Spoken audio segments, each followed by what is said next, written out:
Ibu Bapak Saudara yang dikasihi Tuhan Yesus, Shalom. Sebelum kita membaca Alkitab dan merenungkan firman Tuhan, mari kita berdoa. Tuhan Yesus, firman kehidupan, kami mau belajar tentang firman-Mu di kesempatan ini. Oleh karena itu kami memohon kuasa Roh Kudus-Mu menuntun mengarahkan kami, membuka hati pikiran perasaan kami, agar kami mengerti firman-Mu. Demi nama-Mu kami berdoa. Amin. Ibu Bapak Saudara, pembacaan Alkitab pada saat ini terambil dari kitab Kolose pasal 1 ayat 15 sampai 23. Demikian bunyinya. Keutamaan Kristus. Ia adalah gambar Allah yang tidak kelihatan, yang sulung, lebih utama dari segala yang diciptakan. Karena di dalam Dialah telah diciptakan segala sesuatu yang ada di sorga dan yang ada di bumi, yang kelihatan dan yang tidak kelihatan, baik singgasana maupun kerajaan, baik pemerintah maupun penguasa. Segala sesuatu diciptakan oleh Dia dan untuk Dia. Ia ada terlebih dahulu dari segala sesuatu, dan segala sesuatu ada di dalam Dia. Ialah kepala tubuh, yaitu jemaat. Ialah yang sulung, yang pertama bangkit dari antara orang mati, sehingga Ia yang lebih utama dalam segala sesuatu. Karena seluruh kepenuhan Allah berkenan diam di dalam Dia, dan oleh Dialah Ia memperdamaikan segala sesuatu dengan dirinya, baik yang ada di bumi maupun yang ada di sorga, sesudah Ia mengadakan pendamaian oleh darah salib Kristus. Juga kamu yang dahulu hidup jauh dari Allah dan yang memusuhinya dalam hati dan pikiran seperti yang nyata dari perbuatanmu yang jahat, sekarang diperdamaikannya di dalam tubuh jasmani Kristus oleh kematiannya, untuk menempatkan kamu kudus, tak bercelah dan tak bercacat di hadapannya. Sebab itu kamu harus bertekun dalam iman, tetap teguh dan tidak bergoncang, dan jangan mau digeser dari pengharapan Injil yang telah kamu dengar dan yang telah dikabarkan di seluruh alam di bawah langit, dan yang aku ini Paulus telah menjadi pelayannya. Haleluya Ibu Bapak Saudara. Haleluya untuk Tuhan yang luar biasa dalam hidup kita. Dialah Tuhan Yesus yang bersedia menderita, bahkan mati untuk kita. Pengalaman berjumpa dengan Yesus, juga pengalaman dalam kebersamaan dengan Yesus, hadirkan kesimpulan yang melalui firman ini disampaikan oleh Rasul Paulus. Kesimpulan tentang siapa dan seperti apa Kristus itu. Siapa, seperti apa, dan apa yang dilakukan oleh Kristus itu. Yang diberi judul, itu semua diberi judul dengan ungkapan keutamaan Kristus. Dalam bahasa sederhana, apa kelebihan Kristus? Kelebihan Kristus dari ciptaan Allah yang lain. Ia adalah gambar Allah yang tidak kelihatan, yang sulung, lebih utama dari segala yang diciptakan. Ini baru ayat 15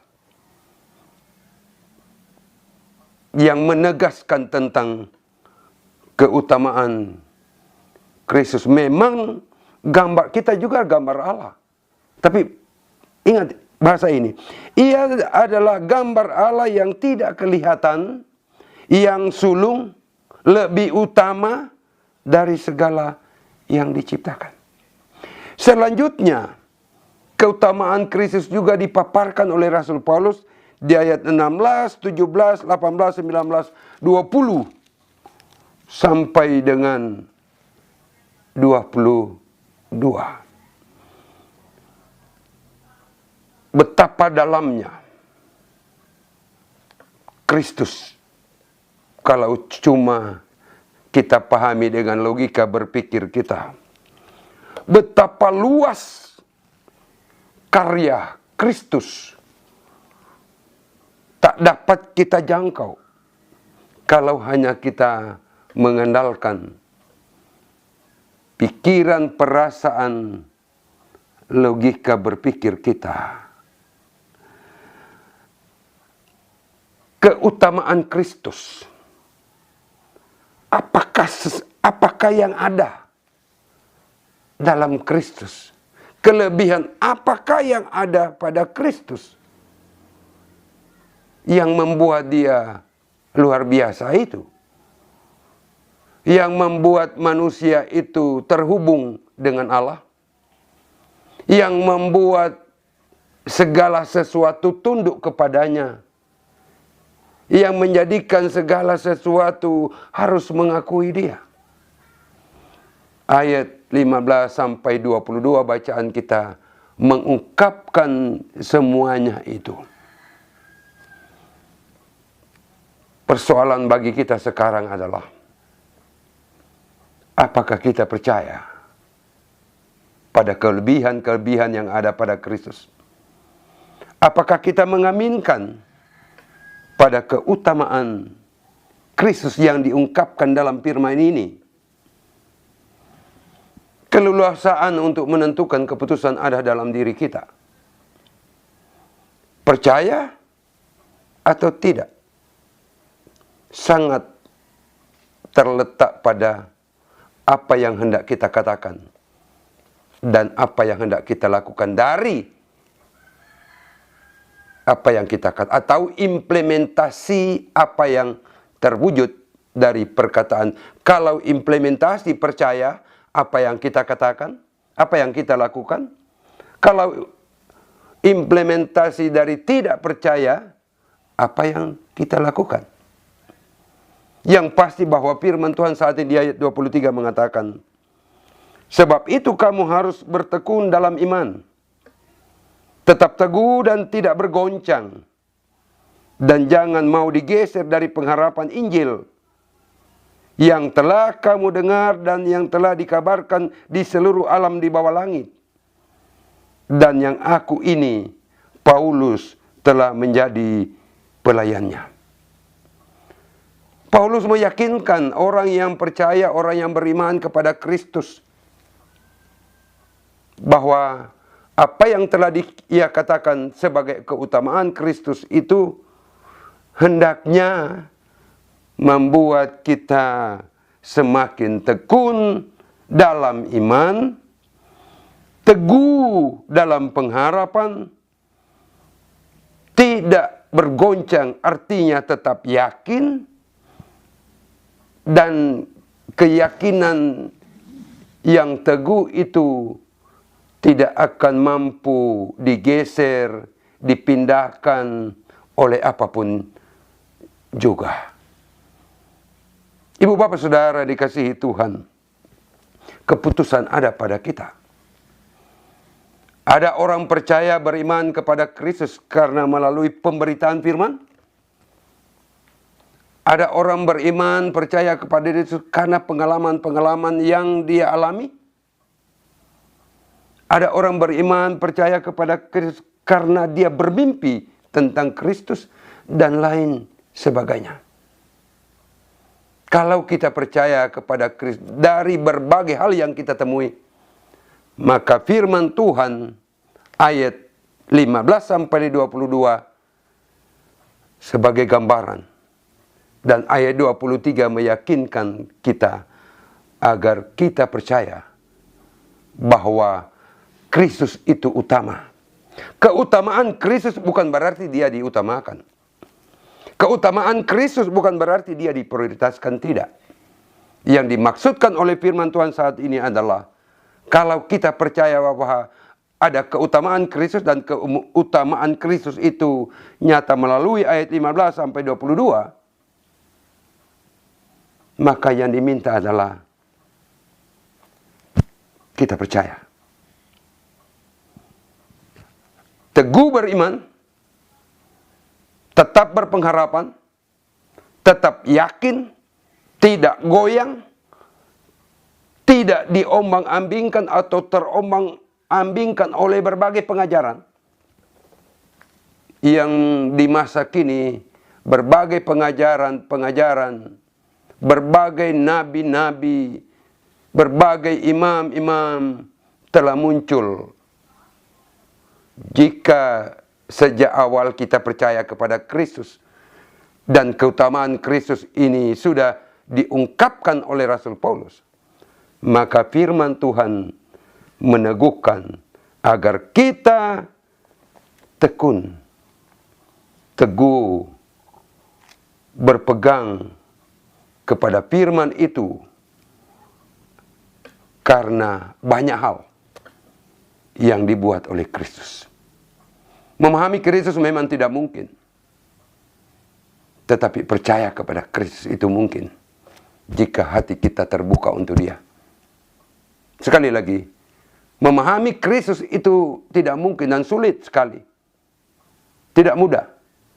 Tetapi percaya kepada Kristus itu mudah jika kita membuka hati, mengaminkan karya-karya selamatnya yang Dia lakukan. Karya selamatnya adalah Ia mau menderita, Ia mau mati, agar manusia terhubung dengan Allah, agar manusia terhubung dengan dirinya.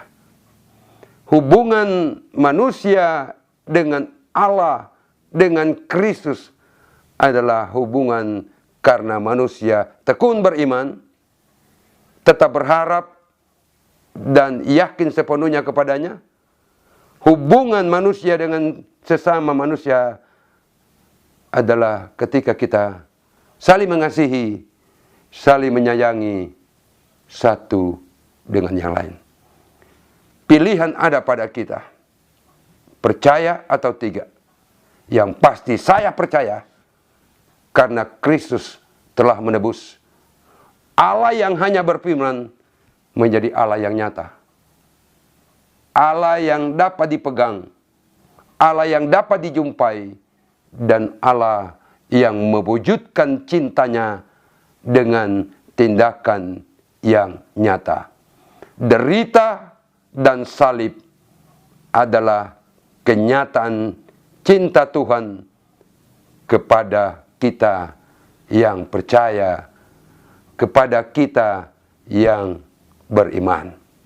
Oleh karena itu, beriman, berharap, dan yakin menjadi sesuatu yang penting dalam hidup kita bagi kemuliaan Kristus. Amin. Kita berdoa.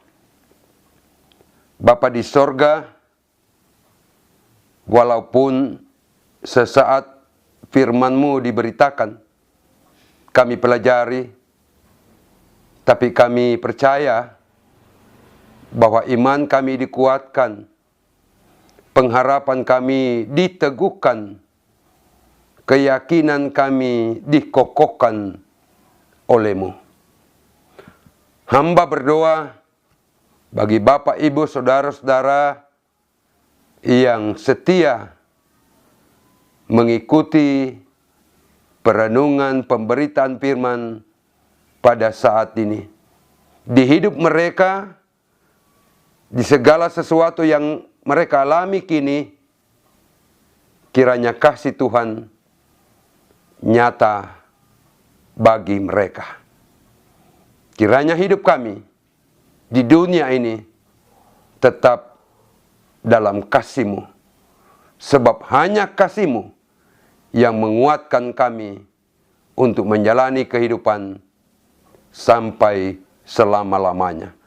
Demi nama-Mu, ya Tuhan Yesus. Amin. Terima kasih. Tuhan memberkati ibu bapak sekalian. Amin. Shalom.